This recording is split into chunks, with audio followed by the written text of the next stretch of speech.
All right, welcome everybody to my new monthly show called E-Comazon.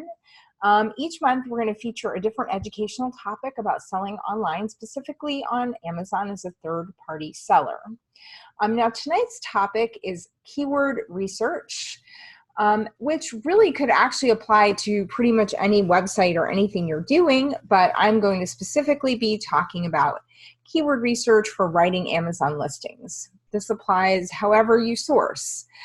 Those of you who are arbitragers will find products that you want to try launching on Amazon. They're not already there, or maybe you want to just try to fix a listing that's already in existence. Wholesale, bundlers, and of course private labelers. We all need keywords.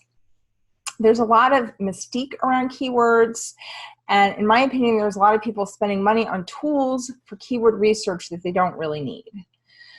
So I'm not trying to diss on anybody's software, but I think that you should learn how to do really solid keyword research without any paid tools first. And then when you're doing so many listings and you've done so much keyword research that you know that if you spent that $50 or $30 or $100 a month on software, it would save you hours of time, then at that point it becomes worth considering investing in the tool. The other thing is that you can't really evaluate a tool unless you know how to do what it does.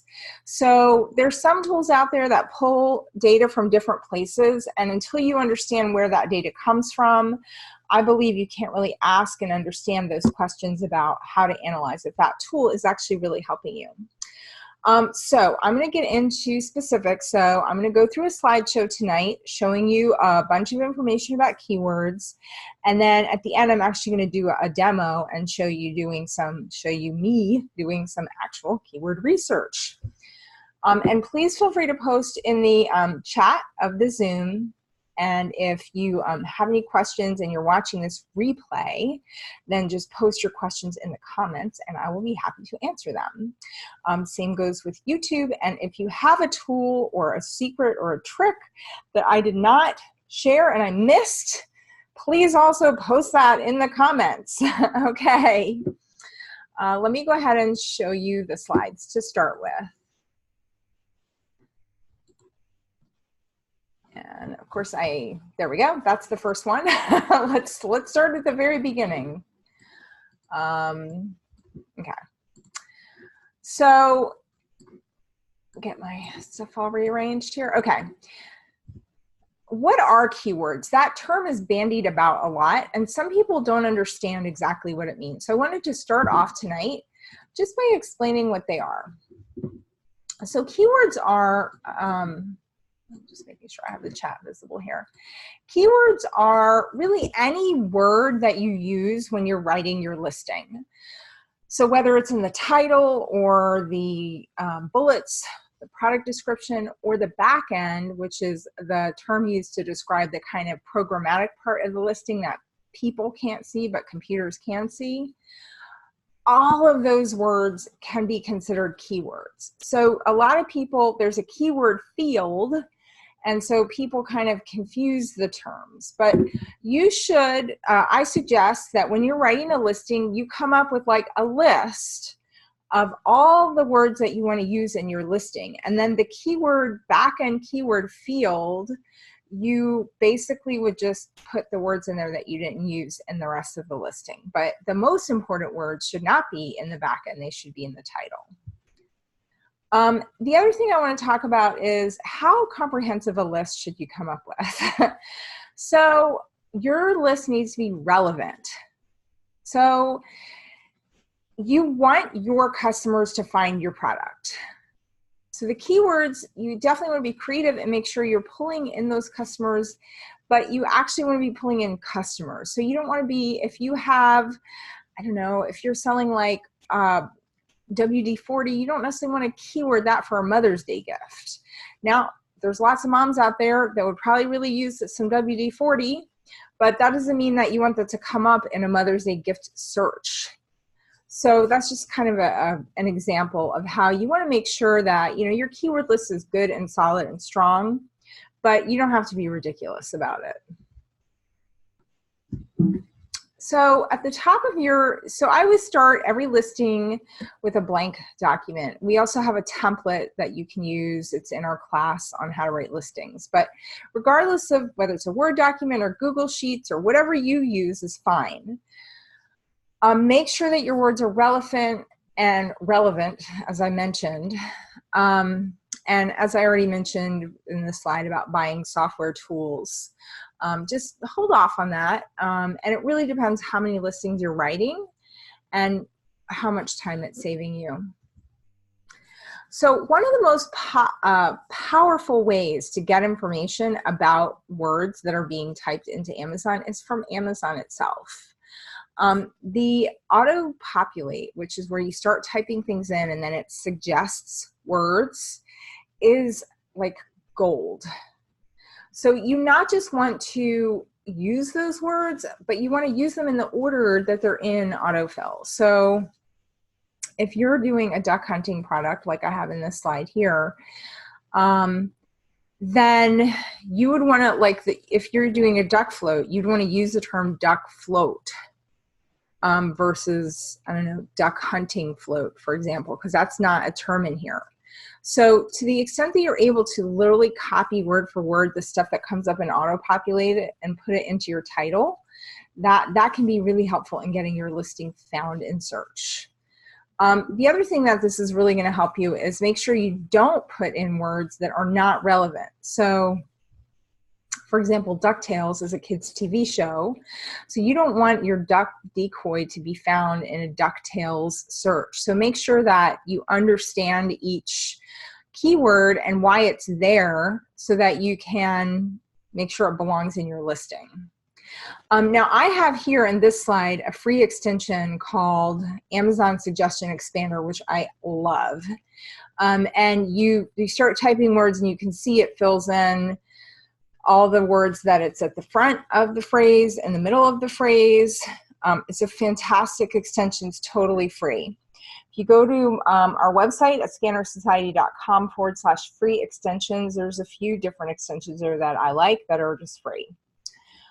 Or you can just look this up. It's a Chrome extension. Learn as many keywords from Amazon as you can. So you want to look on the left side of the search results. You're going to see a thing that says show results for. And like in this case, I don't know if you can see, but it has like hunting decoys, hunting decoy accessories, duck calls. So any of those things on the left that are in any way relevant to your product, you should use those keywords as well. Those Amazon's telling you that those keywords are so important, it's in the menu on the left part of the screen. Sometimes, if you're really lucky, you'll even get a list of featured keywords. I don't know exactly when this happens. It seems to happen in some searches and not others, but look for it. So look, that's all along the left sidebar. You have to click into the listing sometimes to see it, but make sure that any of those words that are relevant to your listing you use. Comps is a term that I first heard in real estate, but it applies in product sales as well.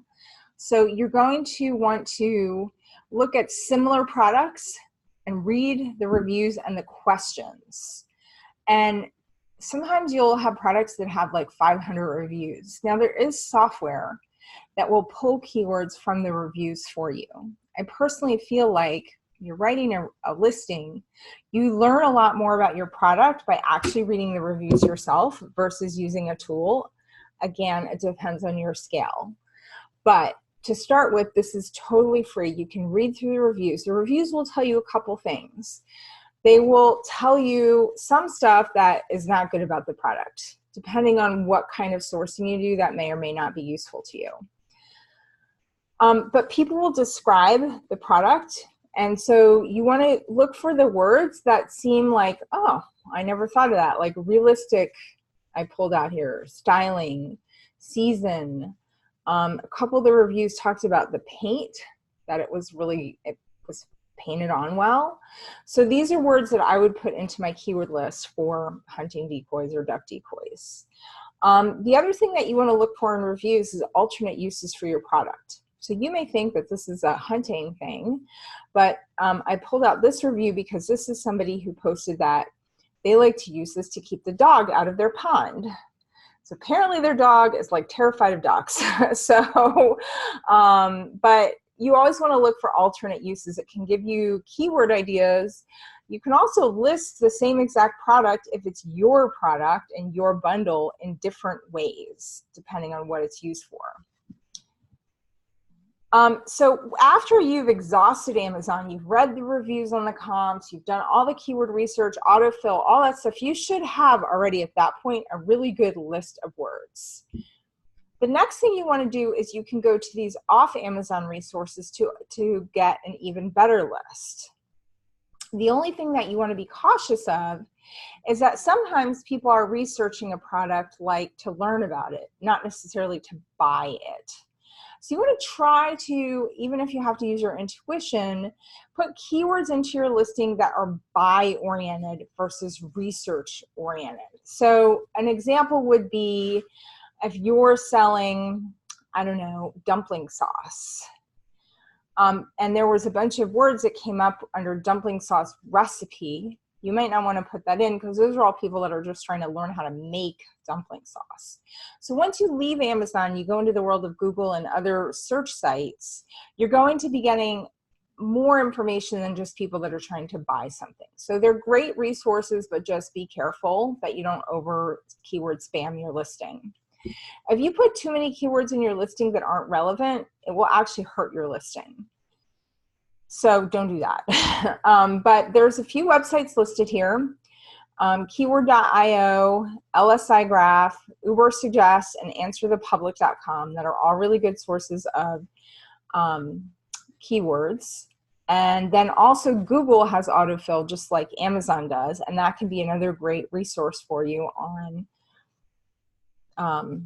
keywords.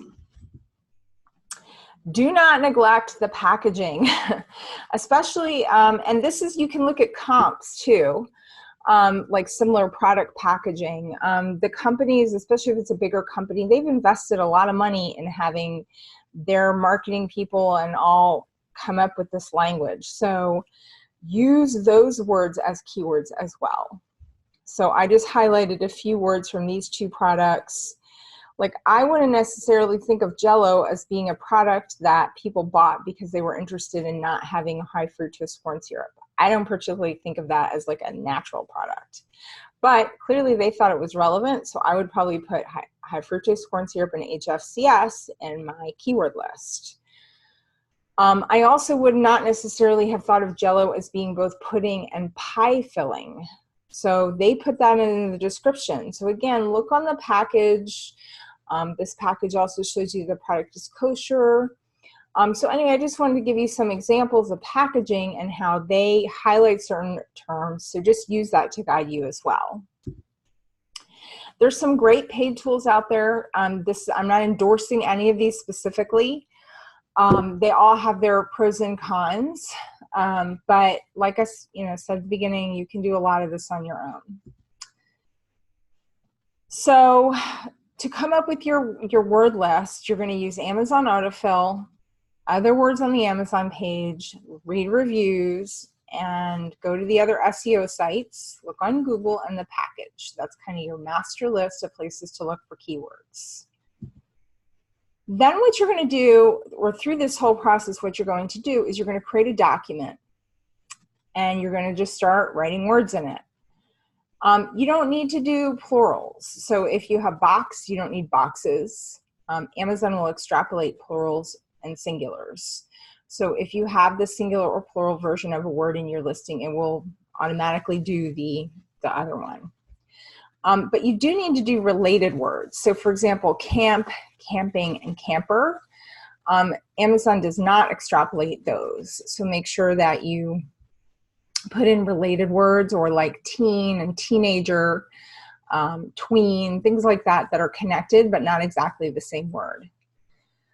If it's a product that is commonly misspelled, you can put those common misspellings in your keyword list. And sometimes when you're searching, you're going to see that people are searching for a product on Amazon.com, for example, in Spanish or French. And that will come up in that auto-populate. And sometimes it'll come up on Google as well. So if you can research that and find that out, then definitely go ahead and put those words in your listing. So I'm going to do an example of a silicone trivet. I'm going to actually demo that. And then once you have your list, you're going to write these into your most important words into the title, the bullets, and the keywords. Okay, so let me go ahead and show you my demo here. All right.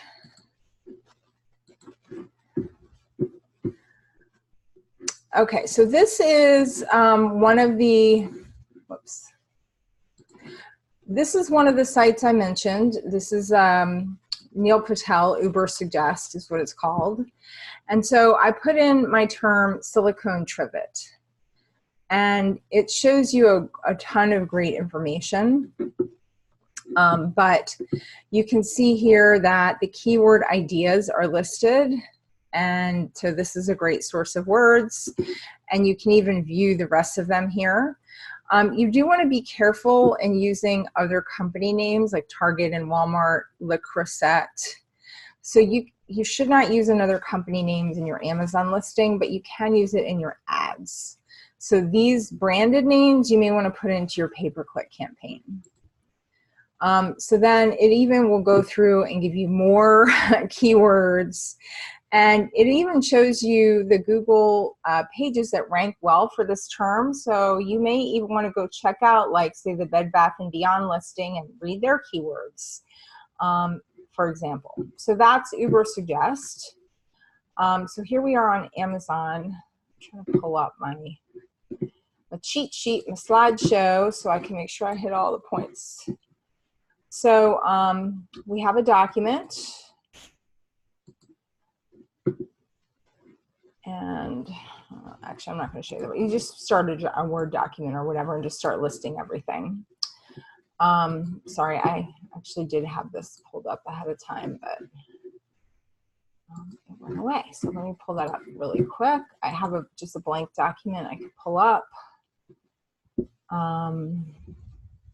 And please feel free to post your comments or questions in the feed here. All right, so there is a blank document.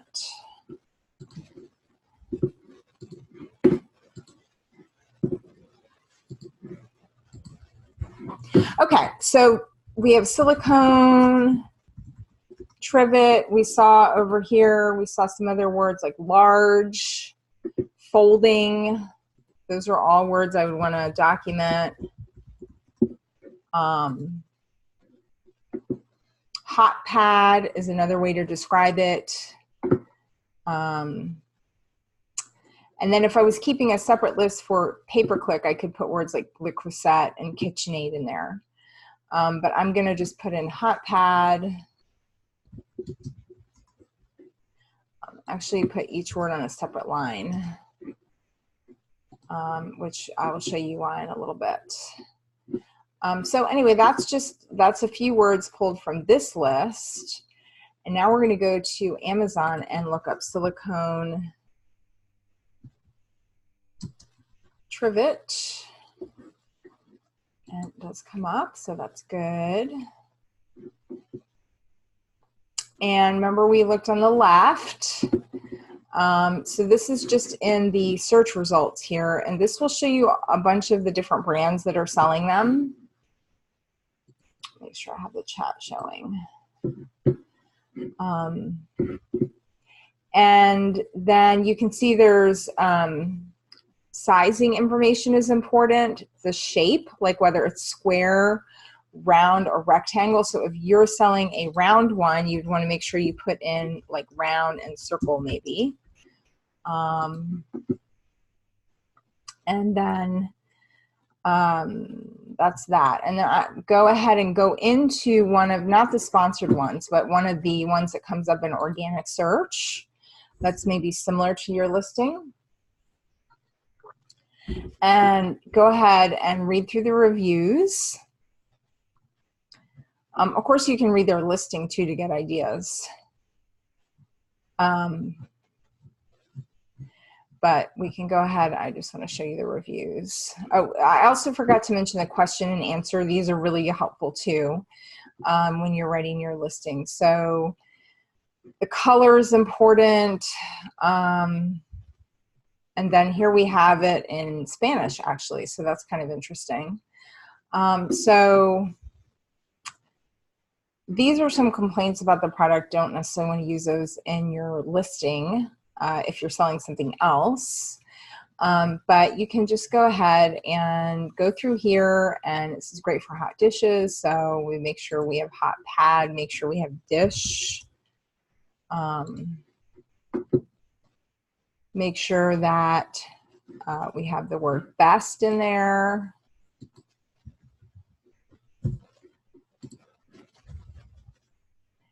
And beautiful, work great, look great,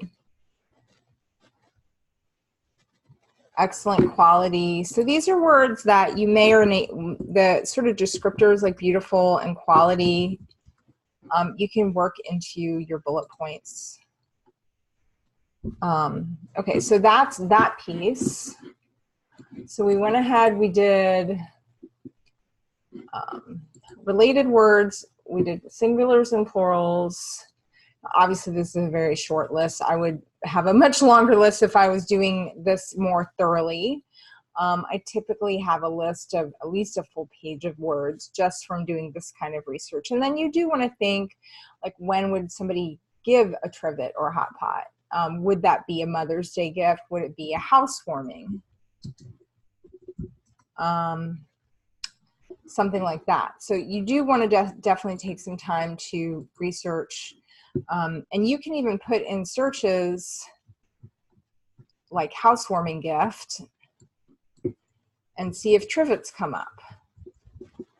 Housewarming gifts for new home. And see if trivets come up. And go ahead and, you know, put them in if they do. And then we would go to Google and put in our silicone trivet. Rings, use with handles. So I'm going to put use and handle in here. I might not put handle if the one I was selling didn't have a handle. But that would be that. So those are just some various free resources for keywords. You can also use some of the other ones I mentioned in this slide, and I'll go ahead and post these in the comments of the video just so you can see the links. And then I have a link here, which I will also post in the comments, which is, it's a free tool online. I don't have any association with this website, but it's just a really easy way. It removes duplicates and it puts everything in alphabetical order. So what I do is once I have my master list, I really don't worry about duplicating. I just duplicate words as I see them on different sites. And then you would go here to that other site and you just put the list in. And then you can say you want it alphabetically sorted and remove duplicates, and then you get this nice alphabetical list of words, which you can then copy. You can use their button or just hit Control-C or Command-C, and then boom, this is your working keyword list. So that is how you do keyword research for Amazon listings. And I see we have a few more people that joined. Welcome, everybody. Thank you guys so much for joining in. Please let me know if you have any questions. So what I just did is I just went through this process with the term silicone trivet. And like I said, I'll put all these links in the comments when I post the live video. I'm sorry, when I post this video. And then finally, I'm going to give you a little quick marketing plug for our organization. We have an amazing community of Amazon sellers called Scanner Society that I run. And we have all different levels of sellers in there. There's not a lot of, it's a curated conversation, meaning there's not a lot of junk. There's not a lot of, there's no rudeness. There's no negativity. I mean, sometimes there's people like saying, I'm having a rough day, but there's no negativity between people. We offer discounts to our own training as well as to other companies' trainings. We have free coaching. I have free coaching sessions every week. I can talk to you about scaling, bundles, product research. That's for our members. And it's just an amazing group. So I started out as a member and now I run the group, and it's incredible. So it used to be called Scanner Monkey, for those of you who might remember it. I have a link here to give us a try for $5 for the first month. And then the other thing I want to tell you is that if you're working on listings, we have an amazing class that was developed by one of our members and myself. Alex and I developed the class together. He is not just a very successful Amazon seller, but also he studied coding, and so he started to really try to get curious about the algorithm. So in the class, we teach broad general listing techniques, like how to write bullet points and things like that. But we also teach you very specifically where it's okay to duplicate words, where it's not, the algorithm and how it reads the listing and how you can test for different things. So it's a great class. We also have a private Facebook group just for the people in the class. Some of them are members of our community, some are not. And that's totally fine either way. But the cool thing is we call it our lab, because as Amazon makes changes, people post, they share, and so we all benefit from the listing lab. Last year, for example, they stopped indexing the word Halloween for a couple weeks, and so we were able to know that, and of course it was right before Halloween. So that's obviously nothing Amazon told us, but that's all the class there. So you can find that all out on our website. So that is my plug for our awesome community, my awesome community. So scannersociety.com, and I'll also put those links in the comments. So speaking of comments, do you guys have any comments or questions about keyword research or anything else related to keyword research? If not, I will go ahead and wrap this up. I don't see any questions in the chat, so I'm assuming that's because I did such a great job. I pre-answered all of them. Thank you. Gary says this is very helpful. You're welcome. But if you do have a question that you think of later, please feel free to post it in the comments. So this video will be available on YouTube. It will be available on Facebook. And thank you guys so much. We'll be doing these shows monthly, so please tune in every month. And once the video is live, please feel free to share. This is a public video, so please feel free to share it with your other Amazon seller friends. All right, thanks so much, and I hope you guys have a great night.